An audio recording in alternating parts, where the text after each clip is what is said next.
Welcome प्यारे बच्चों, आप सभी का स्वागत है हमारी एक और नई क्लास में। जैसा कि आप सभी ने पढ़ा है, हमने पिछली क्लास में पाठ नंबर 2 को पूरा किया था।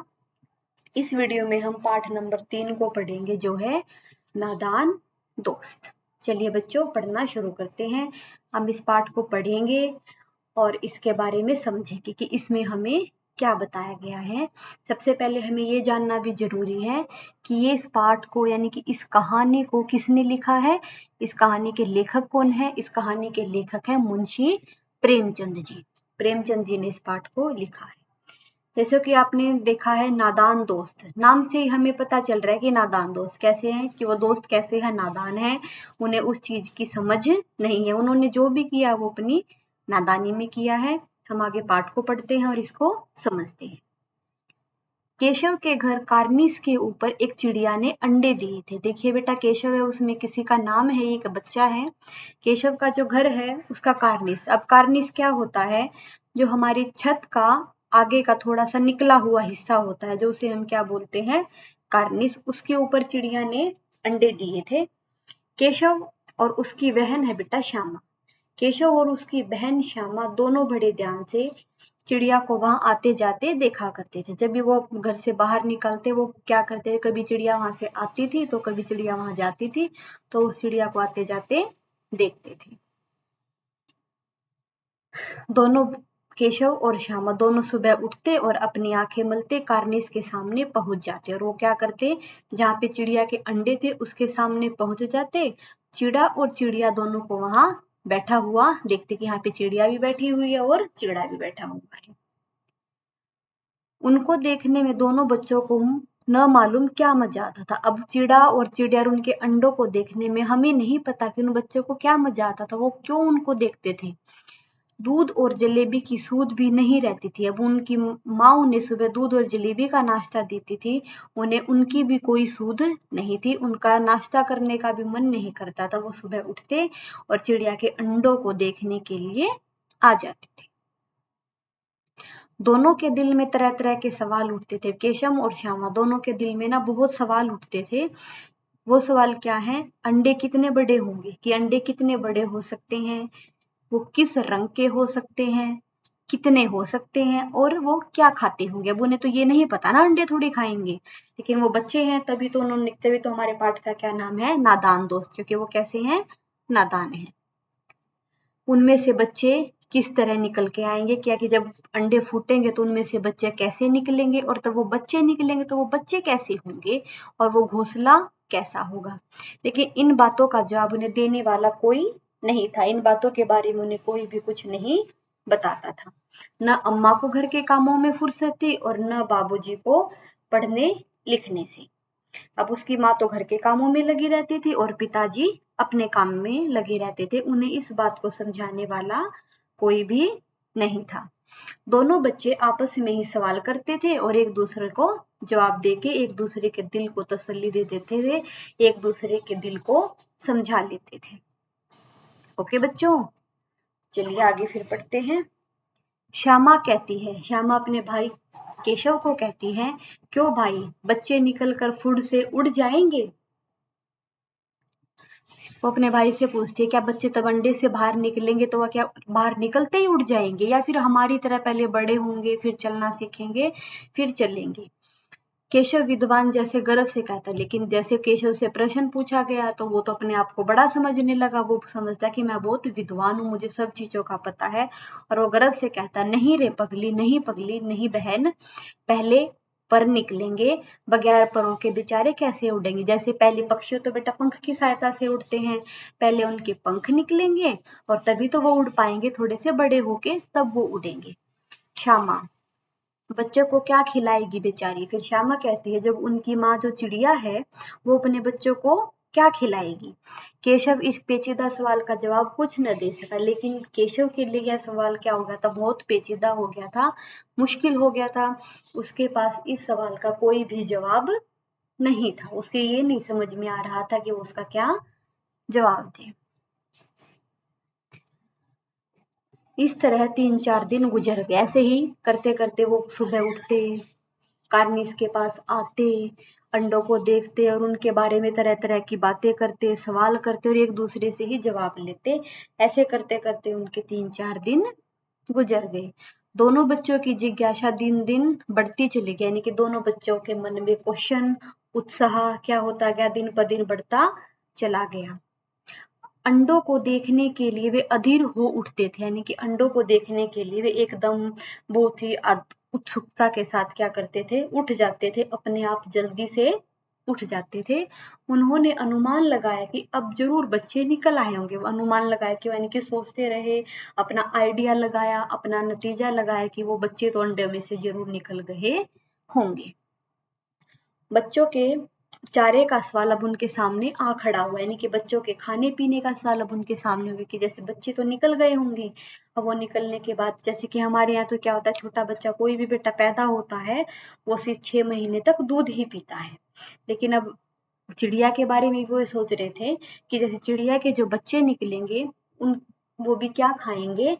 उनके सामने ये बहुत ही बड़ा सवाल आके खड़ा हो गया था। ओके बच्चों, चिड़िया इतना दाना कहाँ से लाएगी। वो सोचते थे कि चिड़िया बेचारी कहाँ से इतना दाना लाएगी, वो अपना पेट भी भरे और अपने बच्चों का पेट भी भरे, कि सारे बच्चों का पेट भरे और अपने भी भरे।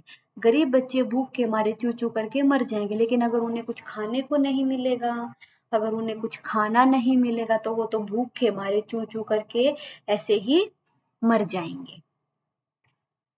इस मुसीबत का अंदाजा करके दोनों घबरा उठे। अब ऐसी बातें सोचकर वो चिड़िया के बच्चे मर गए, उन्हें खाने के लिए कुछ नहीं मिला, उनकी माँ उनके लिए कहाँ से खाना लाएगी। तो ऐसी मुसीबतों को, यानी कि ऐसी बातें को सोचकर, ऐसी चीजों का अंदाजा लगाकर दोनों घबरा गए, यानी कि दोनों बहुत परेशान हो गए। चलिए बेटा और आगे बढ़ते हैं। दोनों ने फैसला किया, दोनों ने यानी कि केशव ने और श्यामा ने फैसला किया कि कार्निस पर थोड़ा सा दाना रख दिया जाए, यानी कि हम क्या करेंगे, जहाँ पे चिड़िया के बच्चे हैं, अंडे में से चिड़िया के बच्चे निकले हैं, वहां पे हम थोड़ा सा दाना रख देंगे। श्यामा खुश होकर बोली, तब तो चिड़िया को चारों के लिए कहीं उड़कर जाना पड़ेगा ही नहीं। श्यामा कहती है कि उस चिड़िया को अपने बच्चों के चारा के लिए कहीं नहीं जाना पड़ेगा, वो अपने बच्चों के पास ही रहेगी अगर हम उन्हें खाना दे देंगे। केशव, नहीं तब क्यों जाएगी। हाँ, फिर केशव कहता है नहीं, फिर वो क्यों जाएगी, जब अगर उसे दाना मिल जाएगा, उसे खाना मिल जाएगा, वो अपने बच्चों को छोड़कर क्यों जाएगी। श्यामा, क्यों भाई।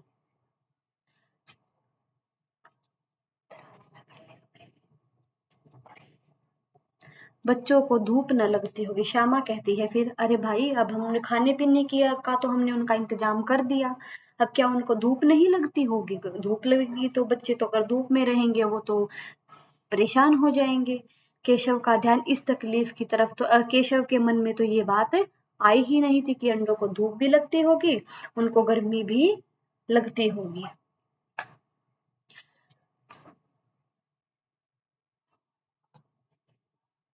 बोला, जरूर तकलीफ हो रही होगी। केशव ने कहा, हाँ बहन तुम सही कह रही हो, उनको तकलीफ तो जरूर लग रही होगी, धूप तो जरूर लग रही होगी। बेचारे अब धूप में रहेंगे तो उनको प्यास भी लगेगी, बेचारे प्यास के मारे तड़पते होंगे। ऊपर छाया भी तो कहीं नहीं, अगर वो उड़ के कहीं छाया में भी बैठेंगे तो आसपास कहीं छाया भी तो नहीं है छत के ऊपर।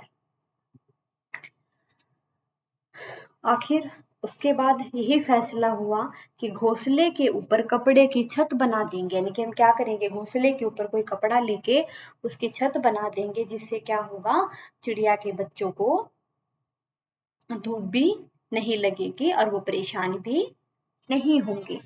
पानी की प्याली और थोड़े से चावल रख देने का प्रस्ताव भी स्वीकृत हो गया, यानी कि हम क्या करेंगे, उनको प्यास लगेगी, अब देखो खाने का इंतजाम भी हो गया, उनके लिए दाना रख देंगे, धूप नहीं लगेगी, कपड़े की छत भी बना देंगे और पानी की प्याली भी रख देंगे। जब उन्हें प्यास लगेगी तो पानी की प्याली भी रख देंगे और थोड़े से चावल रख देने का भी उन्होंने फैसला, प्रस्ताव भी स्वीकृत हो गया, यानी कि उन्होंने थोड़े से चावल रख देने का फैसला भी कर लिया। चलिए प्यारे बच्चों, दोनों बच्चे बड़े चाव से काम करने लगे। अब दोनों बच्चे बड़े ही खुश होकर, बड़े ही चाव के साथ, बड़े ही खुशी के साथ काम करने लगे, यानी कि उनकी चीजें इकट्ठी करने लगे।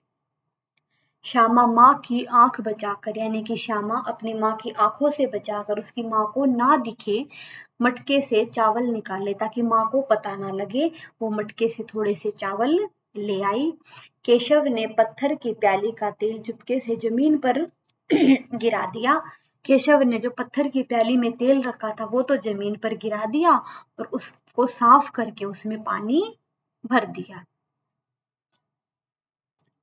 अब चांदनी के लिए यानी कि छत के लिए कपड़ा कहाँ से आएगा? फिर ऊपर बगैर झाड़ियों के कपड़ा ठहरेगा कैसे? अब कपड़ा बेटा लटकाने के लिए, ऊपर कपड़ा छत बनाने के लिए हमें किसी चीज के सहारे की तो जरूरत पड़ेगी ना। तो फिर बगैर किसी सपोर्ट के, बगैर किसी सहारे के हम छत तो नहीं बना सकते। तो वो यही सोच रहे थे, फिर बगैर झाड़ियों के कपड़ा ठहरेगा कैसे? और झाड़ियां, अब हम झाड़ियां कैसे इकट्ठी करेंगे, कैसे खड़ी करेंगे? केशव बड़ी देर तक इसी उधेड़-बुन में रहा, लेकिन केशव बहुत देर तक इसी बात को सोचता रहा कि कैसे करेंगे, कैसे होएगा, कहाँ से आएगा, इसी बारे में बार-बार सोचता रहा।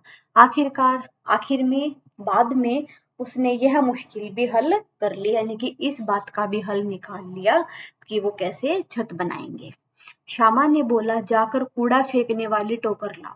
टोकरी उठा लाओ। श्यामा से कहा, यानी कि केशव ने अपनी बहन से कहा, जाओ जो कूड़ा फेंकने वाली टोकरी है वो उठा लाओ। अम्मा जी को मत दिखाना और अम्मा जी से छुपा कर लेके आना। अम्मा जी को पता नहीं लगना चाहिए कि तुम कूड़ा फेंकने वाली टोकरी को लेके जा रहे हो। श्यामा, वह तो बीच से फटी हुई है। श्यामा ने कहा, भैया वो तो बीच में से टूटी हुई है, बीच में से फटी हुई है, उसमें से तो धूप चली जाएगी, यानी कि वो बीच में से फटी हुई है, उसका कोई फायदा नहीं है, उसमें से तो धूप आएगी। केशव ने झुंझला कर कहा, तू टोकरी तो ला। केशव ने उसको थोड़े से गुस्से में कहा, तू टोकरी तो ले आ, मैं उसका सुराख बंद करने की कोई कितमत निकालेंगे, यानी कि जहां से वो टूटी हुई है, जहां से वो फटी हुई है, वहां से मैं कुछ ना कुछ सुराख उसको, यानी कि वो जो चीज फटी हुई है उसको कैसे न कैसे बंद करने का तरीका सोच लूंगा। ओके बच्चों, चलिए। श्यामा दौड़कर टोकरी उठा लाई। अब श्यामा क्या किया? श्यामा ने वो दौड़कर चली गई, यानी कि भाग कर गई और टोकरी उठा लाई। केशव ने उसके सुराख में थोड़ा सा कागज ढूंढा, जहां से वो टोकरी कटी हुई थी, फटी हुई थी, वहां पर थोड़ा सा कागज ढूंस दिया था, यानी कि उसको बंद कर दिया था ताकि धूप आर पार ना हो सके, उसमें से धूप अंदर न आए।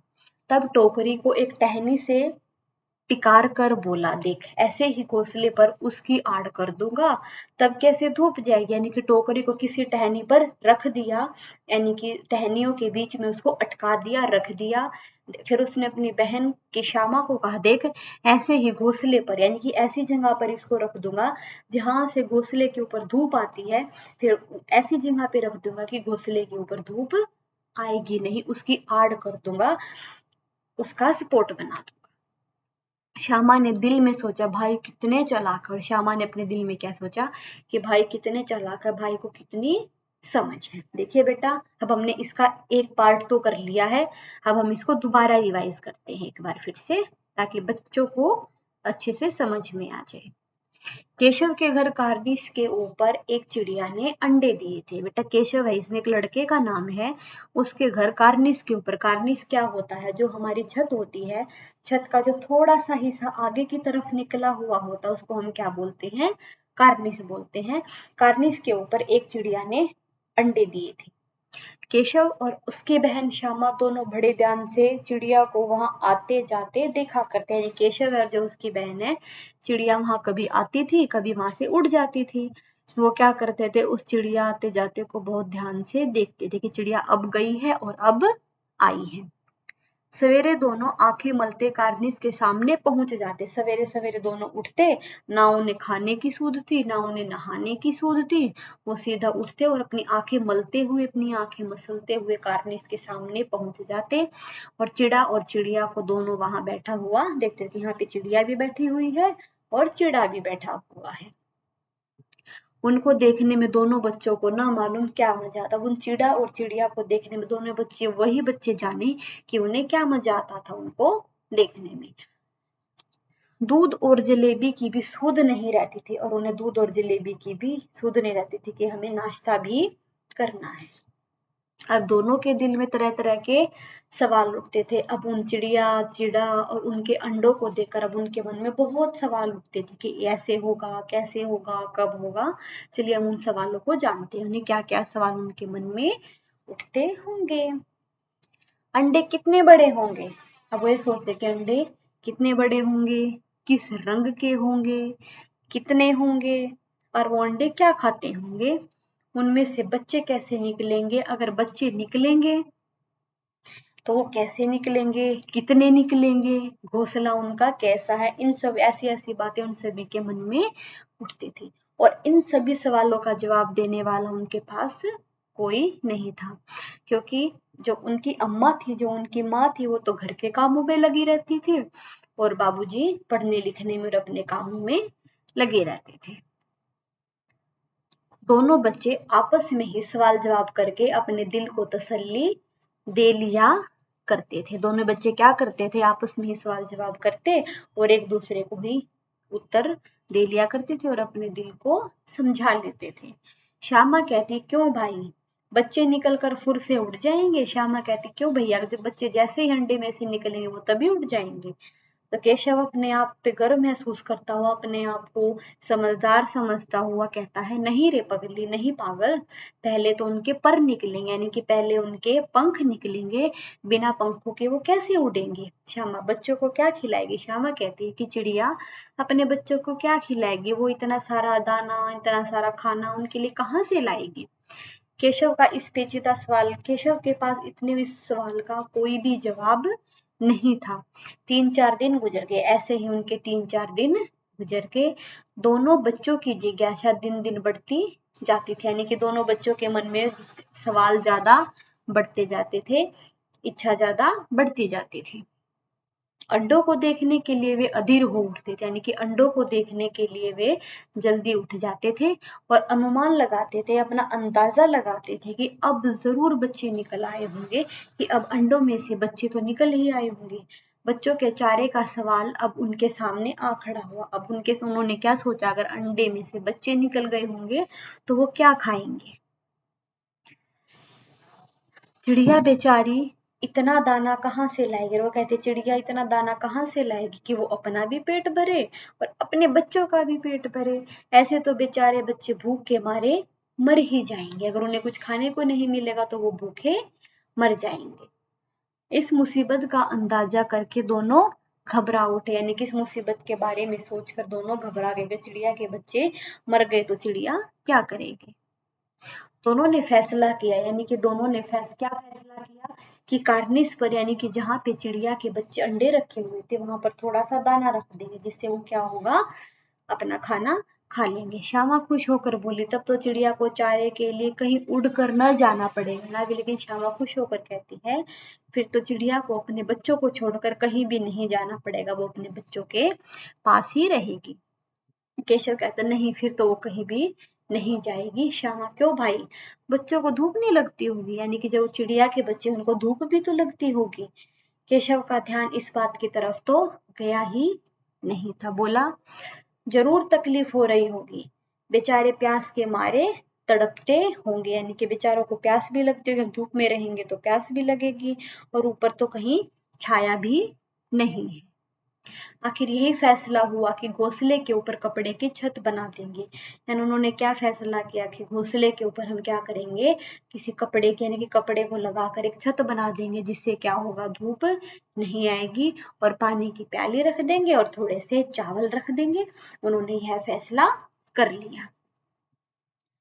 दोनों बच्चे बड़े चाव से काम करने लगे, यानी कि दोनों बच्चे बड़ी खुशी के साथ, बड़े उमंग के साथ, चाव के साथ चिड़िया के लिए सामान इकट्ठा करने लगे।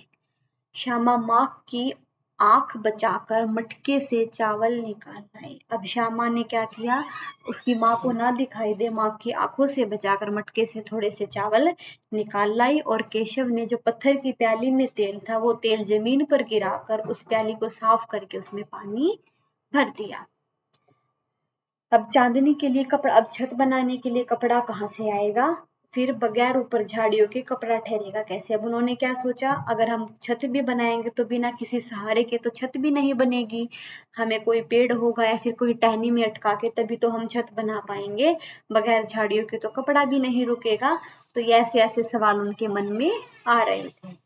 केशव बड़ी देर तक इसी बात को सोचता रहा। आखिरकार उसने यह मुश्किल भी हल कर दिया, यानी कि उसने इस मुश्किल का भी हल निकाल लिया।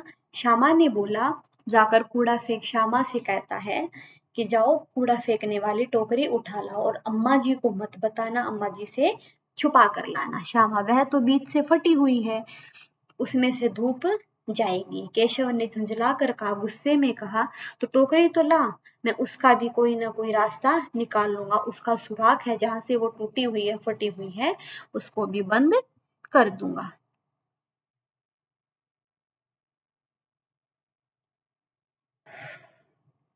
ओके बच्चों, श्यामा उठाकर यानी कि दौड़कर टोकरी ले आई। केशव ने उसके सुराख में थोड़ा सा कागज ठूस दिया जिससे वो सुराख जो जहां से वो फटी हुई थी वो रास्ता बंद हो गया और टोकरी को एक टहनी से लटका दिया। देख, और फिर उसने कहा, देख घोंसले पर, यानी कि इस टोकरी को ऐसी जगह पे लगाएंगे जहां से धूप आती है और फिर घोंसले पर धूप नहीं आएगी। श्यामा ने दिल में सोचा, कि अपने मन में ही सोच रही थी कि भाई कितने चालाक है। चलिए, आप सभी बच्चों को ये पैरा अच्छे से समझ में आया होगा। अगला पार्ट हम अगली क्लास में करेंगे। ओके बच्चों, आज के लिए इतना ही काफी है, इस क्लास में हम कितना ही पढ़ेंगे, अगला पार्ट अगली क्लास के लिए। आशा है सभी बच्चों को समझ में आया होगा। अगर किसी भी बच्चे को कोई बात समझ में नहीं आई वो मुझे कमेंट करके बता सकता है। ओके प्यारे प्यारे बच्चों, अब इसको ध्यान से पढ़ना और इसको समझना। आज की क्लास के लिए इतना ही काफी। Have a nice day. Thank you. Bye.